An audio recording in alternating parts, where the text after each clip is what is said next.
নাবালিকা ধর্ষণে অভিযুক্ত প্রতিবেশী যুবক। দোকানে জিনিস কিনে দেবার নাম করে ডেকে নিয়ে গিয়ে ধর্ষণ এক নাবালিকাকে। ঘটনাটি ঘটেছে শুক্রবার নদিয়ার কৃষ্ণগঞ্জের ভাজনঘাট এলাকায়।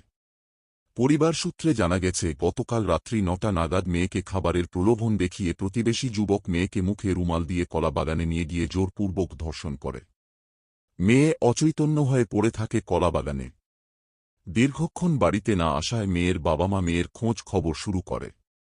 দীর্ঘ খোঁজাখুঁজির পর আনুমানিক রাত্রি ১টা নাগাদ কলাবাগানে অচৈতন্য অবস্থায় পাই নাবালিকা মেয়েকে। মেয়ের বাবা মা মেয়েকে বাড়িতে নিয়ে এসে মাথায় জল দিয়ে সেবা করার পর তার জ্ঞান ফেরে। জ্ঞান ফেরার পর মেয়ে কোন কিছুই ভয় বলতে চায়নি, কারণ পরিবারের অভিযোগ তার মেয়ের ধর্ষণের ছবি তুলে রাখে ওই প্রতিবেশী যুবক। এমনকি হুমকি দেয় যদি বাড়িতে এই কথা জানিয়ে দেয় তাকে খুন করবে, এমনকি গোটা পরিবারকে প্রাণে মারবে বলে হুমকি দেয়। গরিব মানুষ সবাই ভয়ে কাউকে একটা বলতে সাহস পায়নি।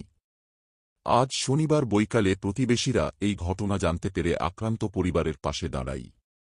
পরিবারের সদস্যদের মুখ থেকে সমস্ত ঘটনা শোনার পর আক্রান্ত পরিবারকে কৃষ্ণগঞ্জ থানায় নিয়ে আসে এবং থানায় লিখিত অভিযোগ করে বলে পরিবার সূত্রে জানানো হয়েছে। পরিবারের দাবি, তাদের নাবালিকা মেয়েকে ধর্ষণ করা হয়েছে। নাবালিকা রাতের সমস্ত ঘটনা আমাদের ক্যামেরার সামনে প্রকাশ করেন।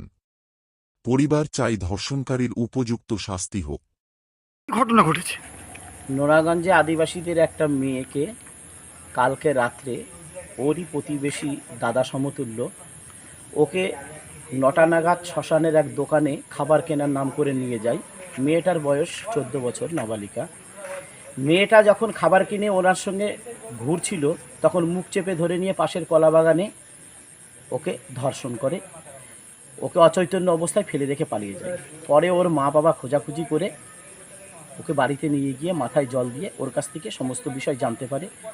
আমরা যখন জানতে পারি আজকে, ওদের পাড়াতে আমরা সমস্ত মানুষ গিয়ে যখন জিজ্ঞাসা করলাম, ওরা ভয়তে, পাড়ার লোকও ভয়তে মুখ খুলতে চাচ্ছে না।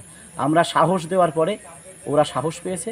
তাই ওরা কেন সাহস পাচ্ছিল না? কেন সাহস পাচ্ছিল না? ওই ছেলেটা ধমকি দিছিল, এই ব্যাপারে যদি মুখ খুলিস তাহলে মার্ডার করার ধমকি দিছিল এবং ছবি ভাইরাল করার ধমকি দিছিল, যার কারণে ওরা সাহস পাচ্ছে। মোবাইলে ছবি তুলে রেখেছে? হ্যাঁ, শুনলাম মেয়েটা বললো মোবাইলে ছবি তুলে রেখেছে। আপনারা কি চান? আমরা চাই পশ্চিমবাংলার যে ধর্ষণের কালচার তৈরি হয়েছে এই কালচারটা শেষ হোক এবং এই ধর্ষকের উপযুক্ত শাস্তি। আপনার নাম? আমার নাম বিষ্ণুচরণ ঘোষ।